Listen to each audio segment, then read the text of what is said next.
નમસ્કાર મિત્રો, હું ગિરીશ ઉપાધ્યાય આપ સૌને વંદન કરું છું. શ્રી કલેશ્વરી પરિસર માત્ર મંદિર નથી, આપણી આસ્થા, આપણી ઓળખ અને આપણી સંસ્કૃતિનું જીવંત પ્રતીક છે. સદીઓનો ઇતિહાસ આજે એ ખંડિત શિલ્પોમાં શ્વાસ લે છે. વિસરાયેલી આસ્થા જીવંત બનવાની આસ લઈ સદીઓથી રાહ જોઈ બેઠી છે. સમયે ભવ્યતા તોડી હશે, પણ માતાની શક્તિ ક્યારેય તૂટી નથી.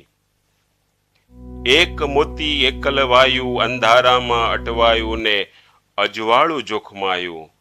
ગુજરાતના છલકાતા વૈભવ વચ્ચે માં કલેશ્વરીની કમનસીબીને પીડામાંથી જન્મેલો એક વિચાર એટલે શ્રી કલેશ્વરી ધામ. એક નાના બાળકના મનમાં જન્મેલો સંકલ્પ આજે તેના મધ્યાંતરે પુનઃ જાગરણની યાત્રાએ પથ બનીને ઊભો છે. મિત્રો, આ માર્ગ સરળ નહોતો. પરીક્ષાઓ આવી, સંઘર્ષ આવ્યા, પણ દરેક વખતે માતાએ મને ઊભો કર્યો.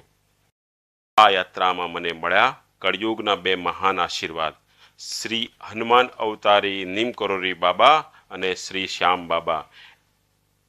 એમની કૃપાએ મને શીખ્યું, જ્યાં ભાવ છે ત્યાં માર્ગ ખુદ બની જાય છે.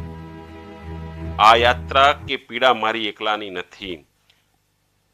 માં કલેશ્વરી પંથકની 18 વરણ અને 36 કોમની દેવતુલ્ય જનતાની છે.